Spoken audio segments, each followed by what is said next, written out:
Hello viewers, कैसे हैं आप सब। तो जिस तरह से आपको पता है हमारे पास ASP.NET कोर 6 की लेक्चर सीरीज चल रही है।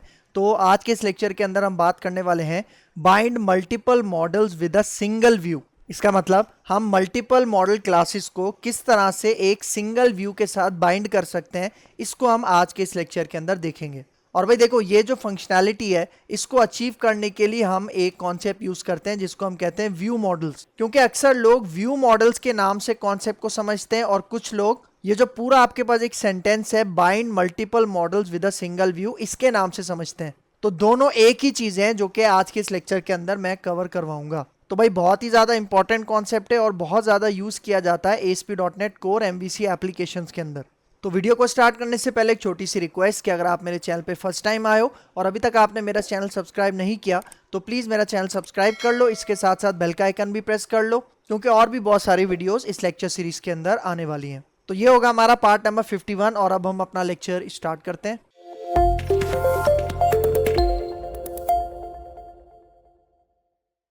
तो भाई देखो, bind multiple models with a single view, इस कॉन्सेप्ट को प्रैक्टिकल समझाने से पहले मैं इसका एक आपको डायग्राम से समझाता हूं और उसके बाद आएंगे इसके प्रैक्टिकल के ऊपर। ठीक है, तो यहाँ पे आ जाओ। भाई देखो, प्रीवियस लेक्चर्स के अंदर हमने सिंगल मॉडल क्लास को सिंगल व्यू के साथ बाइंड करना ऑलरेडी सीख लिया है। इसका मतलब कि सपोज करो यहाँ पे मेरे पास एक मॉडल क्लास है स्टूडेंट, इसको मैं बाइंड करवाता हूं किसके साथ, फॉर एग्जाम्पल इंडेक्स के व्यू के साथ। ये तो हम कवर करके आए हैं अपने प्रीवियस लेक्चर्स के अंदर। आपको याद होगा हम अपने व्यू के अंदर एक डायरेक्टिव यूज करते थे @model, और उसको यूज करके हम अपनी मॉडल क्लास को डिफाइन करते थे, वहां पे स्पेसिफाई करते थे, जिससे क्या होता था कि मॉडल क्लास और व्यू के दरमियान क्या हो जाती थी, बाइंडिंग हो जाती थी। लेकिन यहाँ पे आज हम बात कर रहे हैं कि भाई मल्टीपल मॉडल क्लासेस हैं और उसे अगर हम एक व्यू के साथ बाइंड करना चाहते हैं, सिंगल व्यू के साथ कनेक्ट करना चाहते हैं, बाइंड करना चाहते हैं, तो वो काम हम कैसे करेंगे। तो भाई देखो, जिस तरह से हमने सिंगल मॉडल को सिंगल व्यू के साथ बाइंड किया था, याद रखना मैं उस तरह से मल्टीपल मॉडल्स को अपने व्यू के साथ बाइंड नहीं कर सकता। जिस तरह यहाँ पे देखो, यहाँ पे अब देखो मेरे पास दो मॉडल्स हैं। एक है मॉडल 1 जिसका नाम क्या है, सपोज करो स्टूडेंट, और इसी तरह एक दूसरा मॉडल है जिसका क्या नाम है, टीचर। तो अब मैं चाह रहा हूं कि ये जो दोनों मॉडल क्लासेस हैं ना, जो दोनों मॉडल्स हैं, इनको मुझे एक सिंगल व्यू के साथ क्या करना है, बाइंड करना है। तो भाई देखो, जिस तरह मैं सिंगल मॉडल को सिंगल व्यू के साथ बाइंड करता था ना, अगर मैं वही अप्रोच मल्टीपल मॉडल्स के साथ यूज करूं तो वो अप्रोच काम नहीं करेगी। इसके लिए हमारे पास एक सेपरेट, एक डिफरेंट अप्रोच होती है जिसके थ्रू हम क्या करते हैं, अपने मल्टीपल मॉडल्स को व्यू के साथ बाइंड करते हैं, कनेक्ट करते हैं। और वो अप्रोच क्या होगी, यहां पे आ जाओ। जिस तरह मैंने क्या बताया, मेरे पास एक मॉडल है मॉडल 1 स्टूडेंट और दूसरा मॉडल है टीचर। अब मुझे क्या करना है, इन दोनों को मुझे बाइंड करवाना है एक सिंगल व्यू के साथ। तो भाई इस कॉन्सेप्ट के लिए मैं यहां पे एक तीसरी मॉडल क्लास बनाऊंगा और उसके साथ मैं अपने इन दोनों मॉडल्स को बाइंड करूंगा। और ये जो तीसरा मॉडल मैं बनाऊंगा ना, इसी को मैं कह रहा हूं व्यू मॉडल। मतलब देखो, याद रखना ये व्यू मॉडल भी क्या है, एक मॉडल क्लास है। और इस मॉडल क्लास के अंदर मैं दो प्रॉपर्टीज को डिफाइन करूंगा, जिसके अंदर पहली प्रॉपर्टी होगी स्टूडेंट मॉडल क्लास टाइप की और दूसरी प्रॉपर्टी होगी टीचर मॉडल क्लास टाइप की। मतलब इन दोनों मॉडल क्लास, मॉडल 1 और मॉडल 2, इन दोनों को आप समझ लो कि मैं रजिस्टर करूंगा कहां पे, अपने मॉडल 3 के अंदर, जिसका मैं नाम क्या रखूंगा, व्यू मॉडल। और ये जो व्यू मॉडल है, ये जो हमारे पास मॉडल क्लास है, इसको फिर मैं बाइंड करवा दूंगा किसके साथ, अपने व्यू के साथ। और फॉर एग्जाम्पल वो व्यू कौन सा होगा, इंडेक्स का व्यू, कोई भी व्यू हो सकता है, आपके ऊपर डिपेंड करता है। तो ये होती है अप्रोच मल्टीपल मॉडल क्लासेस को एक सिंगल व्यू के साथ बाइंड करने के लिए। मतलब इस अप्रोच में हम क्या करेंगे, दो मॉडल क्लासेस हैं, उनको हम डिक्लेयर करेंगे कहां पे, एक तीसरी मॉडल क्लास के अंदर, जिसका हम नाम रखेंगे व्यू मॉडल। मतलब व्यू मॉडल के अंदर मैं दो प्रॉपर्टीज बनाऊंगा। एक प्रॉपर्टी में बनाऊंगा स्टूडेंट टाइप की, स्टूडेंट मॉडल क्लास टाइप की, और दूसरी प्रॉपर्टी में बनाऊंगा टीचर टाइप की। इसका मतलब ये जो व्यू मॉडल है, ये जो तीसरी मॉडल क्लास है, ये दोनों मॉडल क्लासेस को रिप्रेजेंट कर रही है। और फिर यही जो हमारे पास व्यू मॉडल क्लास है, इसी को मैं बाइंड करवा दूंगा अपने व्यू के साथ। क्योंकि भाई देखो, एक बात आपने याद रखनी है कि हम अपने व्यू के अंदर ना हमेशा एक सिंगल मॉडल को ही बाइंड करवा सकते हैं। मतलब एक सिंगल व्यू के अंदर हम हमेशा एक सिंगल मॉडल क्लास ही बाइंड करवा सकते हैं। लेकिन अगर हमें मल्टीपल मॉडल्स को बाइंड करवाना एक सिंगल व्यू के साथ, तब हमें ये वाली अप्रोच यूज करनी पड़ेगी। और भाई देखो, जरूरी नहीं है कि दो मॉडल क्लासेस हो। अगर दो से ज्यादा भी मॉडल क्लासेस है, फॉर एग्जाम्पल 3 है, 4 है, 5 है, तो उस कॉन्सेप्ट के लिए भी हम यही अप्रोच यूज करेंगे। इसका मतलब सपोज करो कि ये मेरे पास स्टूडेंट और टीचर की मॉडल क्लास है ना, सपोज करो मेरे पास एक और मॉडल क्लास है जिसका क्या नाम है एम्प्लॉय, और मेरे पास एक चौथी मॉडल क्लास है जिसका क्या नाम है एडमिन। तो इन चारों मॉडल क्लासेस को मैं क्या करूंगा, अपने व्यू मॉडल के अंदर क्या करूंगा, एज अ प्रॉपर्टीज रजिस्टर करूंगा, और फिर इसी व्यू मॉडल को, इसी सिंगल व्यू मॉडल क्लास को मैं बाइंड करवा दूंगा किसके साथ, अपने व्यू के साथ। तो इस अप्रोच को यूज करके हम क्या करेंगे, अपने मल्टीपल मॉडल्स को अपने व्यू के साथ क्या करेंगे, बाइंड करेंगे। ठीक है, तो ये मैंने आपको थोड़ा डायग्राम से समझाया। अब चलते हैं इसके प्रैक्टिकल के ऊपर, और ये सारी चीजें आपको प्रैक्टिकली इंप्लीमेंट करके दिखाता हूं। तो मैं आगे अपने विजुअल स्टूडियो में, और यहाँ पे आके मैं एक न्यू प्रोजेक्ट क्रिएट कर लेता हूँ। और देखो जो मैं टेम्पलेट यूज करूंगा वो ये वाली होगी, ASP.NET Core web app MVC। ठीक है, इसके ऊपर मैं डबल क्लिक करता हूँ, और इस प्रोजेक्ट का नाम मैं यहाँ पे रख देता हूँ for example view model ASP Core 6। ठीक है, ये मैंने इसका यहाँ पे नाम रखा, और यहाँ पे आके नेक्स्ट करते हैं। .NET Core 6 में यहाँ पे यूज कर रहा हूँ, तो इसको सिलेक्ट करते हैं और क्रिएट के बटन पे क्लिक करते हैं। तो यहाँ पे देखो हमारे प्रोजेक्ट क्रिएट हो चुका है। तो सबसे पहले मैं क्या करता हूँ, मॉडल्स के फोल्डर में चलते हैं, और यहाँ पे एक मॉडल क्लास बनाता हूँ, राइट क्लिक करते हैं, ऐड पे जाते हैं, और यहाँ से आके मैं एक क्लास ले लेता हूँ। ठीक है, ठीक है, क्लास यहाँ से ले ली, और अब यहाँ पे मैं इस क्लास का नाम रखता हूँ स्टूडेंट। ठीक है, इस क्लास का नाम क्या रखता हूँ, स्टूडेंट। ऐड करते हैं इसको। तो ये देखो स्टूडेंट क्लास आपके पास आ गई। अब सबसे पहले मैं इसके अंदर कुछ प्रॉपर्टीज डिफाइन करता हूँ। ठीक है, मैं यहाँ पे PROP लिख के टैप टैप करता हूँ। ठीक है, तो ये जो पहली प्रॉपर्टी होगी इसका जो नाम है वो मैं रख देता हूँ ID, और उसके बाद सेकंड प्रॉपर्टी बनाते हैं यहाँ पे PROP टैप टैप, और यहाँ पे इसकी डेटा टाइप होगी स्ट्रिंग, और इस प्रॉपर्टी का जो नाम है वो मैं रख देता हूँ नेम। ठीक है, उसके बाद थर्ड प्रॉपर्टी यहाँ पे बना लेते हैं PROP टैप टैप, और यहाँ पे इस प्रॉपर्टी का नाम मैं यहाँ पे रख देता हूँ जेंडर। ये जेंडर के लिए होगी स्टूडेंट की, और उसके बाद लास्ट में यहाँ पे चौथी प्रॉपर्टी बना देता हूँ, और इसको मैं यहाँ पे कह देता हूँ स्टैंडर्ड। स्टैंडर्ड मतलब कौन सी क्लास में वो पढ़ता है। ठीक है, तो ये मैंने क्या कर दी, एक मॉडल क्लास बनाई जिसके अंदर 4 प्रॉपर्टीज को मैंने यहाँ पे डिक्लेयर कर दिया। अब इस मॉडल क्लास से रिलेटेड मुझे इसका डेटा जनरेट करना है। अब देखो डेटा आप डेटाबेस से भी ले सकते हो, लेकिन मैं यहाँ पे मैनुअली उसका जो डेटा है वो यहाँ पे हार्ड कोड कर रहा हूँ। आप चाहो तो उसका डेटा डेटाबेस से भी ले सकते हो, क्योंकि अगर मैं डेटाबेस से सेटअप करूंगा तो उसमें काफी टाइम हमारा वेस्ट हो जाएगा, इसलिए मैं मैनुअली डेटा यहाँ पे स्टोर करता हूँ। तो मैं चलता हूँ यहाँ पे देखो अपने कंट्रोलर्स में, और देखो होम कंट्रोलर के अंदर चलते हैं। ठीक है, यहाँ पे स्क्रॉल करके नीचे आ जाओ। यहाँ पे आपको नजर आ रहा होगा इंडेक्स व्यू, मतलब इंडेक्स का एक्शन मेथड है, यहाँ पे मैं काम करूंगा। तो देखो सबसे पहले मैं यहाँ पे क्या करता हूँ, मैं यहाँ पे लिस्ट ऑफ स्टूडेंट्स बनाता हूँ। ठीक है, क्या बनाता हूँ, ये जो मैंने मॉडल क्लास बनाई है किस टाइप की, जिसका नाम क्या है स्टूडेंट। ठीक है, तो यहाँ पे आके मैं लिस्ट ऑफ स्टूडेंट्स बनाता हूँ। ठीक है, इसका ऑब्जेक्ट का नाम यहाँ पे मैं स्टूडेंट्स कर देता हूँ। ठीक है, और यहाँ पे देखो, यहाँ पे अब मैं कर्ली ब्रैकेट स्टार्ट करता हूँ, और यहाँ पे इस तरह से मैं क्या करता हूँ, इसकी बॉडी डिफाइन कर देता हूँ। ठीक है, मतलब यहाँ पे देखो मैंने लिस्ट ऑफ स्टूडेंट्स बनाया, और इसका मैंने नाम क्या रख दिया, स्टूडेंट्स। और अब इसके अंदर मैं मल्टीपल स्टूडेंट्स को यहाँ पे उसके ऑब्जेक्ट्स में यहाँ पे पास करूंगा। किस तरह से, यहाँ पे देखो मैं यहाँ पे कहता हूँ न्यू, और उसके बाद पहले स्टूडेंट का ऑब्जेक्ट में यहाँ पे पास कर देता हूँ। ठीक है, कर्ली ब्रैकेट यहाँ पे आ जाएंगे, और उसके बाद यहाँ पे देखो सबसे पहले मैं इसकी ID स्पेसिफाई करता हूँ। ID में यहाँ पे देता हूँ 1।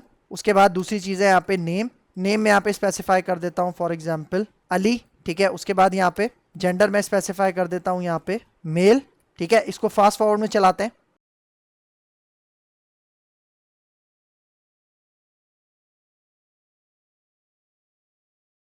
ठीक है, तो यहाँ पे देखो, यहाँ पे मैंने 3 लिस्ट ऑफ स्टूडेंट्स यहाँ पे क्या कर लिए, बना लिए। ठीक है, तो अब ये इसी का जो ऑब्जेक्ट है स्टूडेंट्स, वो अब मैं अपने इंडेक्स के व्यू को यहाँ पे रिटर्न करवा देता हूँ। इस तरह से व्यू के अंदर ये स्टूडेंट्स मैं यहाँ पे पास कर देता हूँ। और अब यहाँ पे देखो, ये जो मैं अपने इस इंडेक्स के व्यू को स्टूडेंट्स पास कर रहा हूँ, ये किस टाइप का है, लिस्ट ऑफ स्टूडेंट्स टाइप का है।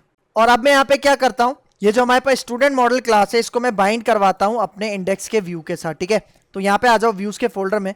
ठीक है, इसके अंदर होम का फोल्डर आपको मिलेगा, और इसमें यहाँ पे देखो इंडेक्स का व्यू है, इसको ओपन कर लेते हैं। ठीक है, तो ये देखो इंडेक्स का व्यू आ गया। अब इस व्यू के साथ सबसे पहले मैं बाइंड करता हूँ किसको, अपने मॉडल को यहाँ से बाइंड करता हूँ। तो उसके लिए मैं यहाँ पे मॉडल की डायरेक्टिव यूज करूंगा। और भाई देखो, ये जो हमारे पास डेटा हमें यहाँ पे मिल रहा है ना, ये स्टूडेंट्स, ये लिस्ट ऑफ स्टूडेंट है। ठीक है, तो उसको गेट करने के लिए यहाँ पे देखो मैं आई इन्यूमरेबल की यहाँ पे एक क्लास बनाऊंगा इस तरह से, मतलब ये जो इंटरफेस है इसको मैं यहाँ पे यूज करूंगा। और ये आई इन्यूमरेबल में क्यों यूज कर रहा हूँ, क्योंकि मैं यहाँ पे लिस्ट कलेक्शन को क्या कर रहा हूँ, गेट कर रहा हूँ, तो उसके लिए मैं यहाँ पे आई इन्यूमरेबल को यूज कर रहा हूँ। ठीक है, और यहाँ पे देखो हमारा जो नेम स्पेस है, जो प्रोजेक्ट है उसका क्या नाम है, यहाँ पे देखो व्यू मॉडल ASP Core 6, और इसके अंदर मॉडल्स का फोल्डर है, और इसके अंदर हमारे पास स्टूडेंट की क्लास है। मतलब देखो हमारे पास जो डेटा इस व्यू में आ रहा है वो लिस्ट ऑफ स्टूडेंट्स है, तो इसलिए मैंने यहाँ पे ये आई इन्यूमरेबल यूज किया है, क्योंकि ये लिस्ट कलेक्शन गेट करने के लिए हम यहाँ पे इसको यूज करते हैं। ठीक है, तो अब स्टूडेंट का डेटा मैं यहाँ पे प्रिंट करवाता हूँ। और प्रिंट कैसे करवाऊंगा, यहाँ पे देखो मैं एक डिव बना लेता हूँ, और यहाँ पे मैं बूटस्ट्रैप की क्लास अप्लाई कर देता हूँ, कौन सी, कंटेनर क्लास। और इसके अंदर मैं टेबल बनाता हूँ, और टेबल होगा कौन सा, बूटस्ट्रैप का टेबल होगा, ठीक है। इसके ऊपर मैं बूटस्ट्रैप की क्लास अप्लाई कर देता हूँ, कौन सी वाली, टेबल क्लास यहाँ पे अप्लाई कर देता हूँ। और अब इसके अंदर यहाँ पे देखो सबसे पहले मैं यहाँ पे टी हेड सेक्शन बनाता हूँ, इसके अंदर मैं कॉलम स्पेसिफाई करूंगा। तो सबसे पहले यहाँ पे देखो रो आ गई टी आर, ठीक है, टी आर रो आ गई यहाँ पे, और इसके अंदर अब मैं टी एच बनाता हूँ, ठीक है, मतलब टेबल हेडिंग्स बनाता हूँ। तो स्टूडेंट के अंदर सबसे पहला जो हमारे पास प्रॉपर्टी है, मतलब जो हमारे पास प्रॉपर्टी है, जो कॉलम होगा वो होगा आईडी के लिए। इसको हम इस तरह से एक ही लाइन में ले आते हैं, ठीक है, इस तरह से एक लाइन में ले आया। अब इसी को मैं यहाँ पे कॉपी करता हूँ, और जो दूसरा कॉलम होगा वो होगा नेम के लिए, स्टूडेंट का नेम, और उसके बाद थर्ड यहाँ पे होगा जेंडर के लिए, और फिर जो चौथा होगा वो होगा क्लास के लिए। क्लास के लिए हमने प्रॉपर्टी बनाई थी स्टैंडर्ड की, ठीक है, ठीक है। तो देखो ये इसका क्या आ गया, टी हेड आ गया, टेबल हेडर आ गया, और अब यहाँ पे मैं कहता हूँ टी बॉडी, ठीक है, टी बॉडी यहाँ पे आ गया। और अब इसके अंदर यहाँ पे देखो मैं फॉर ईच लूप लगाऊंगा, ठीक है, क्या लगाऊंगा मैं यहाँ पे, फॉर ईच लूप लगाऊंगा इस तरह से, क्योंकि यहाँ पे देखो हमारे पास ये जो मॉडल है, ठीक है, ये जो मॉडल है इसके पास लिस्ट ऑफ स्टूडेंट्स आ रहे हैं। और यहाँ पे देखो कंट्रोलर के अंदर मैंने कितने लिस्ट ऑफ स्टूडेंट्स बनाए हैं, 3 लिस्ट ऑफ स्टूडेंट्स मैंने यहाँ पे बनाया, आपको नजर आ रहा होगा, और इसी को मैंने पास करवाया था अपने इंडेक्स के व्यू में। तो तभी मैं यहाँ पे देखो फॉर ईच लूप यूज कर रहा हूँ, और इसके अंदर अब मैं टी आर यहाँ पे स्पेसिफाई करता हूँ, और इसके अंदर मैं यहाँ पे टी डी यूज करता हूँ। और यहाँ पे देखो कलेक्शन की जगह, मतलब जो फॉर ईच लूप है डेटा कहाँ से लेगा, यहाँ पे देखो मॉडल, और ये मॉडल हमारे पास किस टाइप का है, लिस्ट ऑफ स्टूडेंट्स, जो कि मैंने यहाँ पे डिक्लेयर किया था। तो इसका मतलब वो जो 3 हमारे पास स्टूडेंट्स हैं उनकी पूरी रोज 1 बाय 1 मॉडल में आएंगी, और फिर वो 1 बाय 1 यहाँ से आइटम में चले जाएंगी। और अब मैं यहाँ पे देखो इस तरह से इसको गेट करता हूँ, मैं यहाँ पे कहता हूँ आइटम डॉट आई डी, मतलब जो भी रो आइटम के अंदर आएगी उसकी आईडी आप यहाँ पे इस टीडी में प्रिंट करवाओ, और फिर उसके बाद जो उसका नेम है वो सेकंड टीडी में आ जाएगा, और फिर यहाँ पे आ जाओ उसका जो हमारे पास जेंडर है वो यहाँ पे थर्ड में आ जाएगा, और फिर देखो जो चौथा है हमारे पास वो क्या है, स्टैंडर्ड, वो यहाँ पे हमारे पास आ जाएगा। देख रहे हो, इसका मतलब इस व्यू को मैंने अभी स्टूडेंट मॉडल क्लास के साथ बाइंड किया है ना, तो यहाँ पे हमारे पास ये जो डेटा हमें पूरा नजर आएगा ये किसका आएगा, स्टूडेंट का डेटा में नजर आएगा। मतलब अभी यहाँ पे मैंने क्या किया है, सिंगल मॉडल को सिंगल व्यू के साथ क्या किया है, बाइंड किया है। तो यहां तक अगर मैं इसका रिजल्ट आपको रन करके दिखाऊं, तो यहाँ पे आ जाओ, इसको रन करते हैं। तो ये देखो डेटा नजर आ रहा है आपको स्टूडेंट का, बिल्कुल सही तरह से डेटा यहाँ पे हमें डिस्प्ले हो रहा है। लेकिन भाई देखो ये तो मैंने अभी सिंगल मॉडल को सिंगल व्यू के साथ बाइंड किया है ना, मुझे तो यहाँ पे मल्टीपल मॉडल्स के साथ काम करना है। तो अब मैं क्या करता हूँ, यहाँ पे एक दूसरा मॉडल बनाता हूँ, ठीक है। तो यहाँ पे आ जाओ, मॉडल्स के फोल्डर के ऊपर राइट क्लिक करते हैं, ऐड पे चलते हैं, और यहाँ पे देखो मैं क्लास यहाँ से ले लेता हूँ, ठीक है। तो यहाँ पे देखो इस क्लास का मैं नाम यहाँ पे रखूंगा टीचर, स्टूडेंट के लिए बनाई थी, अब टीचर के लिए बना रहा हूँ, ऐड करते हैं यहाँ पे, ठीक है। तो देखो टीचर क्लास आ गई, और अब यहाँ पे इससे रिलेटेड यहाँ पे मैं कुछ प्रॉपर्टीज बनाता हूँ, PROP टैप टैप करते हैं।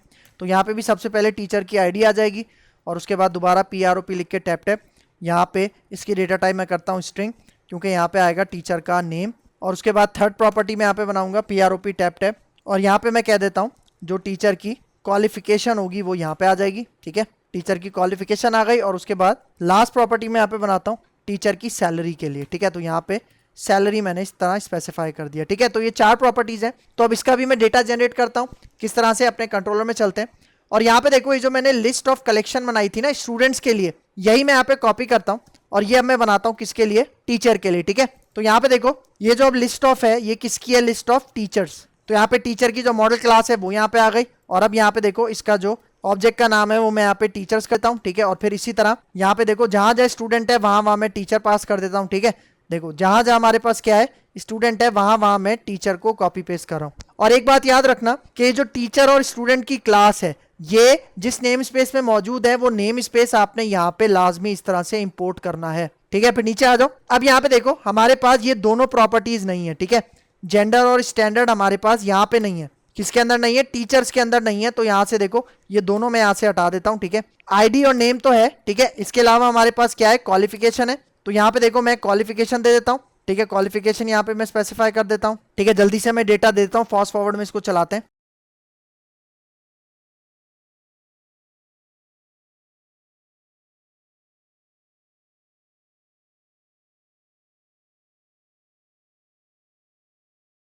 ठीक है, तो यहाँ पे देखो ये अब मैंने क्या बना लिया, लिस्ट ऑफ टीचर्स यहाँ पे बना लिया। आप चाहो तो ज्यादा रोज भी ऐड कर सकते हो।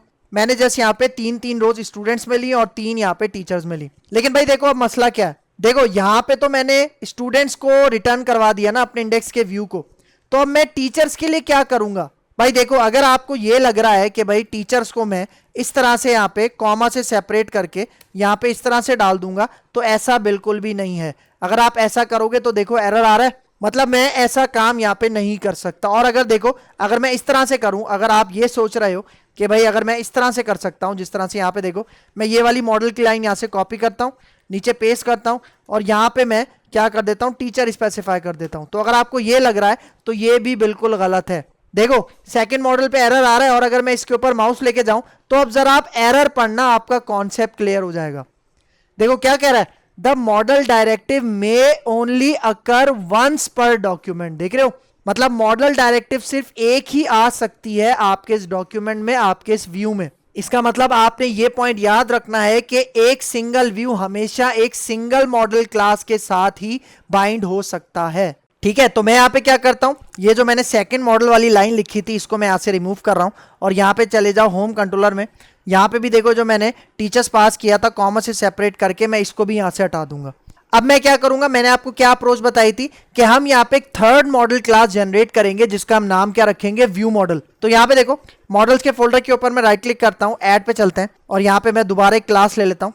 और भाई देखो इस क्लास का नाम मैं रखता हूँ, यहाँ पे देखना, इस क्लास का मैं नाम रखता हूँ स्कूल व्यू मॉडल।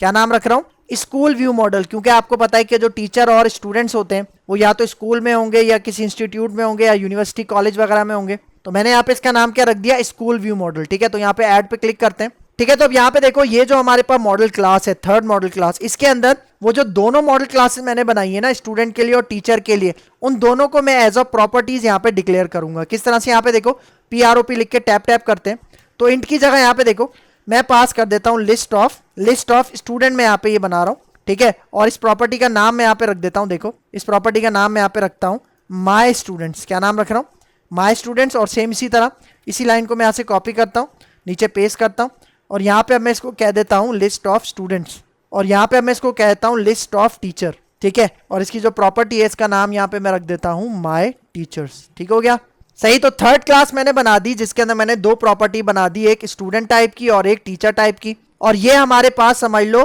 क्या है, ये हमारा व्यू मॉडल है। तो इसका मतलब अगर मैं स्टूडेंट, टीचर या इसके अलावा भी मेरे पास 4-5 क्लासेस हैं तो उन सबको मैं यहाँ पे इस तरह से क्या करूंगा, रजिस्टर कर दूंगा। और अब इसको मैं यूज करूंगा, अब मैं इसको यूज करूंगा कहाँ पे, अपने कंट्रोलर के अंदर।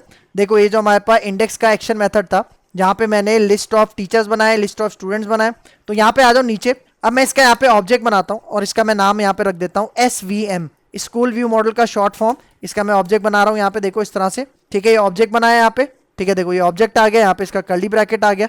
और अब इसके अंदर यहाँ पे देखो स्कूल व्यू मॉडल के अंदर जो सबसे पहली प्रॉपर्टी है वो कौन सी है, माई स्टूडेंट्स। और इसके अंदर अब मैं क्या पास कर दूंगा, यहाँ पे देखो ये जो मैंने लिस्ट ऑफ स्टूडेंट्स बनाया था ना, जिसका मैंने नाम क्या रखा था, स्टूडेंट्स, इसको मैं यहाँ पे माई स्टूडेंट्स के अंदर इस तरह से पास कर देता हूँ। और फिर सेकंड प्रॉपर्टी यहाँ पे क्या थी, यहाँ पे देखो, यहाँ पे आपको कॉमा लगाना है, सेमीकोलन नहीं कॉमा लगाना है। और उसके बाद यहाँ पे देखो दूसरा है हमारे पास माई टीचर्स, और इसके अंदर मैं क्या पास कर दूंगा, यहाँ पे देखो ये जो मैंने टीचर्स बनाया ना, ये वाला ऑब्जेक्ट लिस्ट ऑफ टीचर्स, ये मैं यहाँ पे पास करता हूँ। ठीक है, तो इस तरह से यहाँ पे देखो मैंने क्या कर लिया, स्कूल व्यू मॉडल बनाया, और इसके अंदर वो जो दो प्रॉपर्टीज थी उसके अंदर मैंने जो लिस्ट ऑफ स्टूडेंट्स थी, लिस्ट ऑफ टीचर्स थे, वो मैंने यहाँ पे पास कर दिए। और अब ये दोनों कौन से ऑब्जेक्ट में स्टोर है, देखो SVM। तो अब देखो, अब ये वाला जो हमारे पास मॉडल क्लास है ना, व्यू मॉडल, इसका जो ऑब्जेक्ट है, अब ये ऑब्जेक्ट मैं यहाँ पे पास कर दूंगा। किसको पास कर दूंगा, अपने इंडेक्स के व्यू को मैं यहाँ पे रिटर्न करवा दूंगा। और अब यहाँ पे आ जाओ, ये जो हमारा इंडेक्स का व्यू है, अब देखो अब यहाँ पे पता है मैं किस तरह से काम करूंगा। देखो ये वाली जो लाइन है इसको मैं यहाँ से हटाता हूँ, और अब देखो यहाँ पे मैं कहता हूँ व्यू मॉडल, ये जो हमारे प्रोजेक्ट का नाम है व्यू मॉडल ASP कोर्स 6, और इसके अंदर मॉडल्स का फोल्डर। और अब मैं इसको बाइंड किसके साथ करवाऊंगा, ये जो मैंने अपना स्कूल व्यू मॉडल बनाया था इसके साथ में इसको बाइंड करवाऊंगा। और जो स्कूल व्यू मॉडल है ये हमारे पास दो मॉडल क्लासेस को रिप्रेजेंट कर रही है, एक टीचर और एक स्टूडेंट। लेकिन भाई देखो अब ये जो स्कूल व्यू मॉडल है इसके अंदर दो क्लासेस है ना, एक स्टूडेंट एक टीचर। तो यहाँ पे देखो, यहाँ पे मुझे डेटा गेट करना है स्टूडेंट का, मतलब यहाँ पे डेटा गेट करना है स्टूडेंट का। तो देखो आपको यहाँ पे पता है क्या करना पड़ेगा, मॉडल डॉट, और इसके अंदर अब आपको कौन सी प्रॉपर्टी एक्सेस करनी है, यहाँ पे देखो माई स्टूडेंट्स, क्योंकि इसी के अंदर हमारे पास लिस्ट ऑफ स्टूडेंट्स हैं।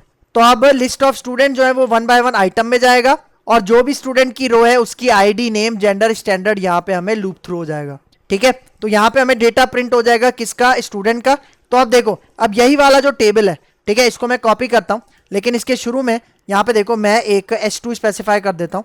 और इसके अंदर यहाँ पे देखो मैं क्या देता हूँ, स्टूडेंट्स डेटा। ठीक है, यहाँ पे मैं क्या कर देता हूँ, स्टूडेंट्स डेटा। और अब देखो ये पूरा कोड, ये जो पूरा टेबल समेत कोड है, ठीक है, डिव को छोड़ के पूरा मैं यहाँ से कॉपी करता हूँ, नीचे आता हूँ और यहाँ पे मैं लाइन ब्रेक लगा देता हूँ। ठीक है, लाइन ब्रेक लगाता हूँ और नीचे इसको मैं यहाँ पे पेस्ट करता हूँ और इसके टॉप पे जो हेडिंग है वो मैं यहाँ पे क्या देता हूँ, टीचर्स डेटा। ठीक है, क्या कह दिया यहाँ पे, टीचर्स डेटा। और अब देखो टीचर्स के लिए जो कॉलम्स हैं उसके नाम के यहाँ पे देखो आईडी नेम है और उसके बाद हमारे पास यहाँ पे क्वालिफिकेशन। ठीक है, क्वालिफिकेशन यहाँ पे आ गया और जो हमारे पास चौथा था वो क्या था, हमारे पास सैलरी। तो यहाँ पे मैंने इसको सैलरी कह दिया। और अब यहाँ पे देखो, अब इसका ये जो फॉर ईच लूप है इसके अंदर यहाँ पे मैं कौन सी प्रॉपर्टी यूज करूंगा, माई टीचर्स वाली। मतलब माई टीचर्स के अंदर यहाँ पे मैं इसको लूप थ्रू करवाऊंगा। और अब देखो माई टीचर्स के अंदर जेंडर वाली प्रॉपर्टी नहीं है, बल्कि इसके अंदर प्रॉपर्टी है कौन सी, क्वालिफिकेशन की। और फिर जो चौथी प्रॉपर्टी है वो है सैलरी की। ठीक है, तो यहाँ पे मैं पास कर देता हूँ सैलरी। ठीक है, तो कॉन्सेप्ट आपको समझ में आया। और भाई यहाँ पे देखो अब मैं एक और काम करता हूँ, यहाँ पे ना कुछ और बूटस्ट्रैप की क्लासेस अप्लाई करता हूँ। जिस तरह यहाँ पे देखो टेबल है, एक और मैं यहाँ पे क्लासेस अप्लाई करता हूँ। एक होती है टेबल बॉर्डर्ड, और एक होता है हमारे पास टेबल डार्क, एक होता है हमारे पास टेबल होवर, एक होता है हमारे पास टेबल स्ट्राइप्ड। ठीक है, ये सारी बूटस्ट्रैप की क्लासेस हैं। अगर आपको बूटस्ट्रैप आपने पढ़ी हुई है तो आपको पता चल रहा होगा यहाँ पे मैंने क्या काम किया। तो देखो यही जो क्लासेस हैं बूटस्ट्रैप की, इन्हीं को मैं यहाँ से कॉपी करता हूँ और ये जो दूसरा टेबल मैंने बनाया इसके अंदर मैं यहाँ पे पेस्ट कर देता हूँ। ठीक है, इस तरह से यहाँ पे मैं इसको पेस्ट कर देता हूँ। और अब देखो, अब ना मैं यहाँ पे एक वैलिडेशन भी लगाता हूँ। ठीक है, वैलिडेशन मतलब देखो हो सकता है ना कि हमारे पास जो मॉडल डॉट माई स्टूडेंट्स है इसके अंदर डेटा एम्प्टी भी हो सकता है, खाली भी हो सकता है। और सेम इसी तरह ये जो हमारे पास मॉडल डॉट माई टीचर्स है ये भी एम्प्टी हो सकता है, खाली हो सकता है। तो उसके लिए यहाँ पे देखो मैं एक इफ कंडीशन लगाता हूँ। ठीक है, तो देखो सबसे पहले मैं यहाँ पे इफ कंडीशन लगाता हूँ। यहाँ पे देखो ये जो H2 है स्टूडेंट्स डेटा, इसके टॉप पे यहाँ पे देखो मैं इस तरह से एक इफ कंडीशन बनाता हूँ। और यहाँ पे देखो मैं क्या कहता हूँ, ये जो हमारे पास मॉडल डॉट क्या है, माई स्टूडेंट्स। ठीक है, अगर इसके अंदर कोई भी डेटा है, देखो मैं एक मेथड यहाँ पे यूज कर रहा हूँ जिसका क्या नाम है, एनी। मतलब अगर इसके अंदर एनी डेटा, मतलब कोई भी डेटा अगर मौजूद है तो क्या करो, ये वाला सारा कोड एग्जीक्यूट करो। और जहां पे टेबल बंद हो रहा है यहाँ पे मैं इसका कर्ली ब्रैकेट क्या करूंगा, यहाँ पे ऑफ कर दूंगा। देखो कर्ली ब्रैकेट मैंने यहाँ पे बंद कर दिया टेबल के बाद। इसका मतलब अगर ये कंडीशन ट्रू होगी, मतलब अगर माई स्टूडेंट्स के अंदर डेटा होगा तो ये सारा डेटा हमें इस टेबुलर फॉर्मेट के अंदर नजर आ जाएगा। लेकिन अगर डेटा नहीं होगा तो यहाँ पे देखो एल्स का पार्ट चलेगा। और यहाँ पे मैं H2 के अंदर देखो कह देता हूँ नो रोज फाउंड। देखो मैं यहाँ पे क्या कह देता हूँ, नो रोज फाउंड, या यहाँ पे थोड़ा स्पेसिफिक कर दो नो स्टूडेंट्स फाउंड। ठीक है, ये एरर आ जाएगा अगर यहाँ पे कोई भी डेटा मौजूद नहीं होगा तो अब देखो यही काम मैं यहाँ पे भी कर लेता हूँ। देखो ये वाला जो इफ ब्लॉक है इसको मैं यहाँ से कॉपी करता हूँ, नीचे चलते हैं। देखो जो टीचर्स का डेटा है इसके शुरू में मैं यहाँ पे इसको पेस्ट करता हूँ और यहाँ पे देखो माई स्टूडेंट्स हटा के अब मैं यहाँ पे पास कर देता हूँ माई टीचर्स। यहाँ पे पास कर दिया। मैं कह रहा हूँ अगर इस मॉडल के अंदर कोई भी डेटा है तो ये वाला सारा कोड एग्जीक्यूट करो। और देखो जहाँ पे टेबल बंद हो रहा है कर्ली ब्रैकेट में यहाँ पे आके इस तरह से बंद कर लेता हूँ। तो मतलब ये वैलिडेशन भी आप यहाँ पे लगा लेना, इसको चेक कर लेना ताकि आपके पास कोई एरर ना आए। तो मैं कह रहा हूँ कि अगर ये वाली कंडीशन ट्रू है तो ये सारा कोड एग्जीक्यूट हो जाए, लेकिन अगर ये कंडीशन फॉल्स है तो क्या होगा, एल्स का पार्ट चलेगा। और इस केस में यहाँ पे देखो H2 के अंदर यहाँ पे मैं मैसेज पास कर देता हूँ नो टीचर फाउंड। ठीक है, नो टीचर फाउंड यहाँ पे मैंने इस तरह से इसको पास कर दिया। ठीक है, तो अब अपनी एप्लीकेशन को रन करते हैं और इसका फाइनल आउटपुट देखते हैं कि ये सही काम कर रहा है या नहीं कर रहा। तो यहाँ पे आके रन करते हैं तो ये देखो स्टूडेंट्स का डेटा आ रहा है और टीचर्स का डेटा आ रहा है। मतलब मल्टीपल मॉडल्स का डेटा हमने एक सिंगल व्यू के अंदर क्या कर लिया, बाइंड कर लिया। देख रहे हो बिल्कुल सही तरह से डेटा में यहाँ पे डिस्प्ले हो रहा है। अच्छा भाई एक लास्ट चीज आपको यहाँ पे बताता जाऊं। ठीक है, इसको मैं स्टॉप करता हूं। भाई देखो यहाँ पे अभी मैंने लिस्ट ऑफ स्टूडेंट्स और लिस्ट ऑफ टीचर्स पास किया है ना।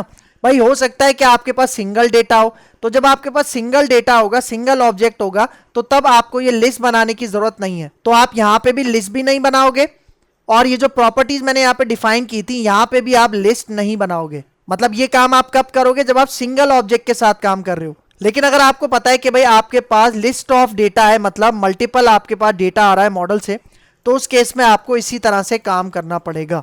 ठीक है, क्लियर हुआ? तो अब आपको ये डायग्राम भी और अच्छे से समझ में आ गई होगी। तो यहाँ पे हमारा ये लेक्चर हो गया है वाइंड अप। तो अगर आपको मेरी वीडियो पसंद आई है तो मेरा चैनल जरूर सब्सक्राइब करके जाना, इसके साथ साथ बेल का आइकन भी प्रेस करना, क्योंकि और भी बहुत सारी वीडियोस इस लेक्चर सीरीज के अंदर आने वाली हैं। तो इस लेक्चर के अंदर कोई भी कंफ्यूजन है तो कमेंट बॉक्स में मुझसे जरूर पूछ लेना। तो मिलते हैं इंशाल्लाह नेक्स्ट लेक्चर में, तब तक के लिए देखते रहिए मेरा चैनल प्रोग्राम मेंटोर।